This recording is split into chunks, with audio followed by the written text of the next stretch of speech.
So you guys just watched the clip. Artur Beterbiev is an absolute menace, a problem to be dealt with, but by whom, who knows. He takes out Anthony Yarde, couple right hands over the top. Yarde beats the count, gets back up, gets hit with two more pretty devastating overhand rights. You see the sweat flying off the braids. The braids was flopping around. You see the corner man get up, wave it off. You have the end of the bout.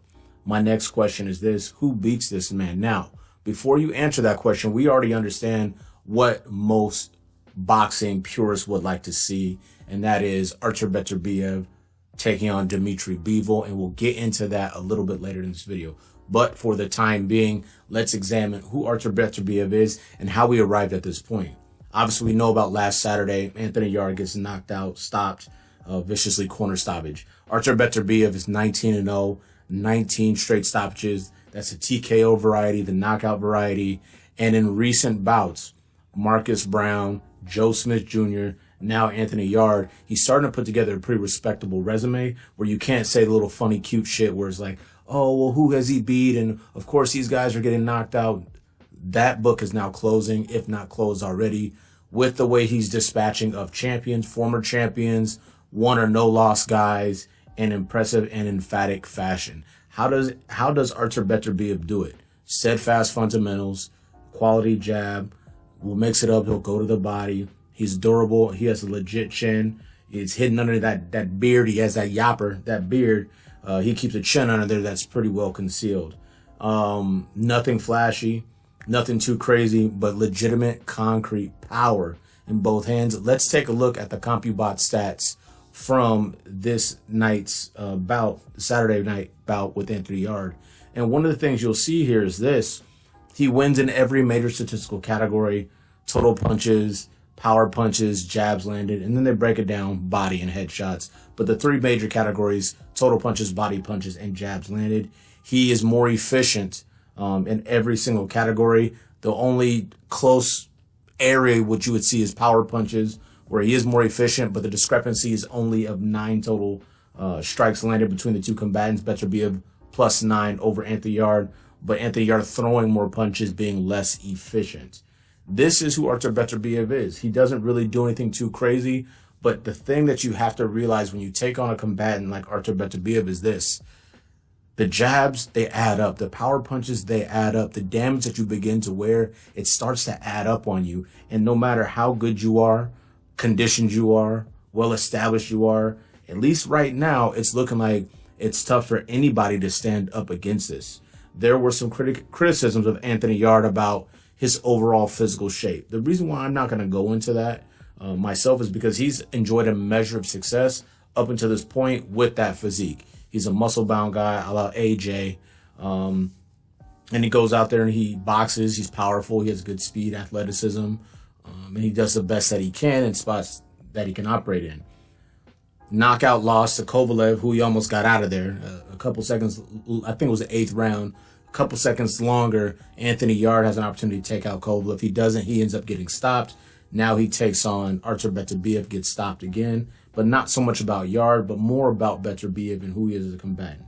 Now, as promised, I talked about, or I mentioned before, the preeminent and the eventual matchup that we want to see between Dmitry Bivol and Artur Beterbiev. Dmitry Bivol presents a multitude of complexities and problems for any combatant, and that's not that's not unique to Artur Beterbiev. Here's what I would say. The one thing that's fascinating about these two combatants in a potential matchup is this: Dmitry Bivol, 6 foot tall, Artur Beterbiev, 6 foot tall. We know that both operate in our champions at the light heavyweight division, 175-pound limit. Only difference, primary difference you would be able to identify, and it's probably splitting hairs: 73-inch reach advantage for Artur Beterbiev, 72-inch reach advantage for Dmitry Bivol.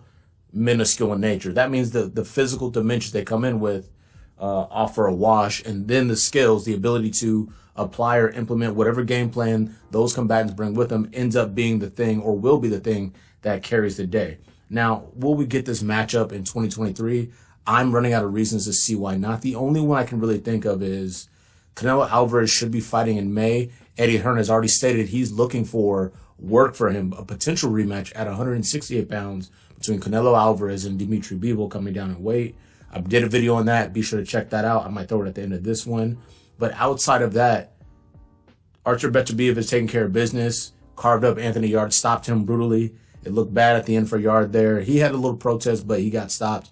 Right now, Canelo's coming off a hand surgery, looking to possibly fight in May. John Ryder, that's the rumor.